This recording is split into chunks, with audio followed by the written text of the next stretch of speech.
morning, Mississippi. Thank you, Hobnob, Mississippi Economic Council, for making this space available to me. My name is Ty Pinkins. I am a veteran, served 21 years in our military, 3 combat tours, over 36 months at war, and I would do it all over again if I had to. In the military, as an Army officer, we learn an acronym that helps us lead. It's leadership without the E and the A, LDRSHIP. Loyalty, duty, respect, selfless service, honor, integrity, and personal courage. I think that acronym represents what we are missing in Washington, D.C. today. I want to tell you a little bit of story about when I learned what that acronym means. About 20 years ago, I was stationed on Gießen Army Depot, about 35 miles outside of Frankfurt, Germany. I stood in the parking lot, and in front of me stood 21 American soldiers, ranging in age from 18 to 49. And someone walked up next to me and tapped me on my shoulder.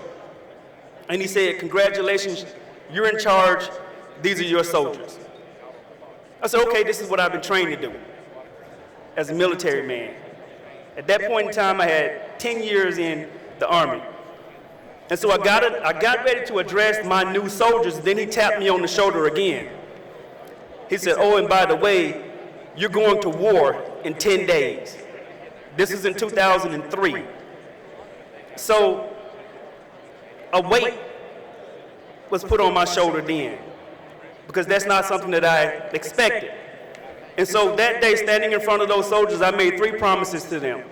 1, when we deploy, if we were ever outside the wire, I would never leave them. 2, whatever door we went into during combat in Baghdad, I would be the first person to go through that door and figure out and find out what was on the other side.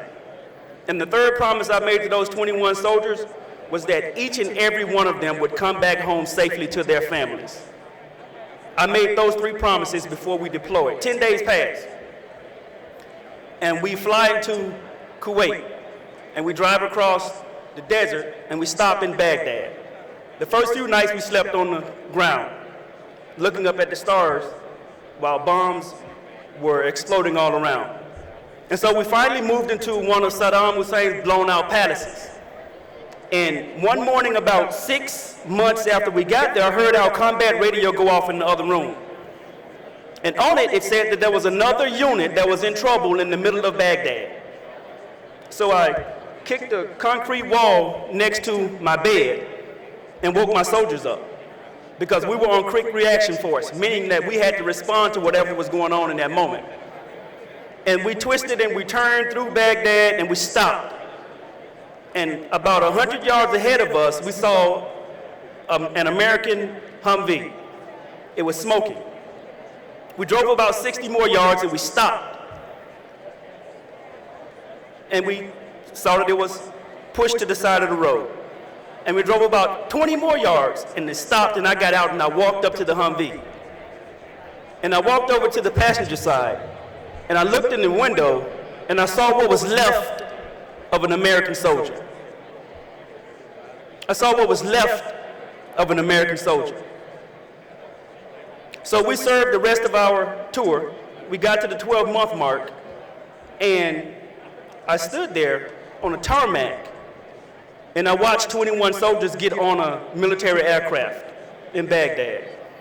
And I watched the plane take off, and I watched it disappear in the sky. Those 21 soldiers made it back home to their families. I kept my promise to them. I kept my promise. I remained in Baghdad for 3 more months, alone with the rest of my unit, except my soldiers.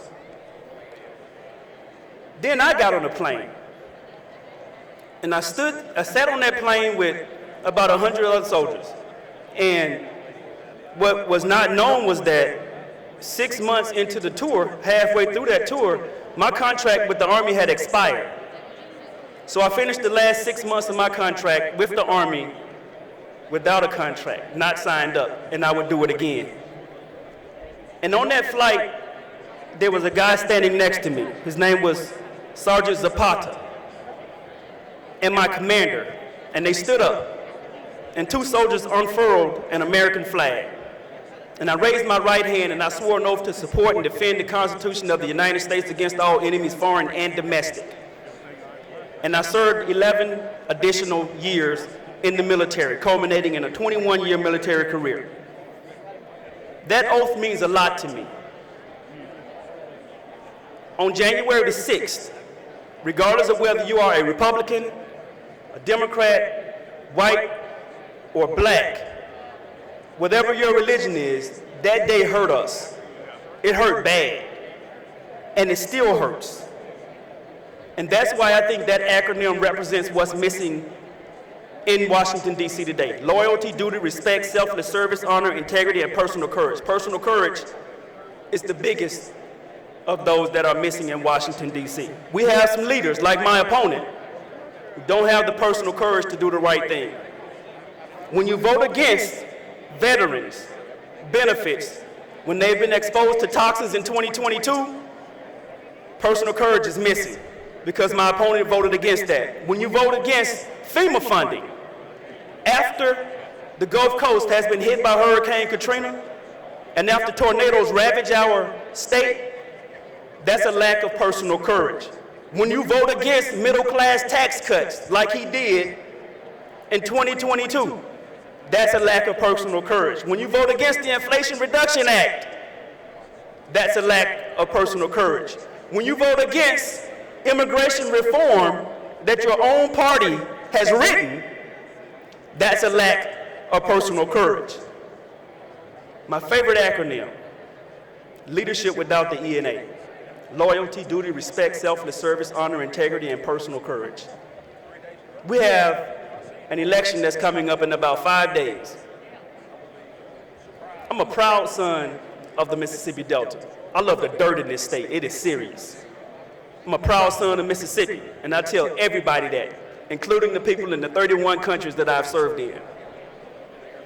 And I was proud to wear that red, white, and blue on my shoulder for those 21 years and those 3 combat tours and those 36 months at war. And now say it again, I will do it again and again and again for this country. I'm asking you, humbly, Mississippi, to vote for Ty Pinkins on November the 5th so that I can go and represent you in the United States Senate. Thank y'all so much. I really appreciate you.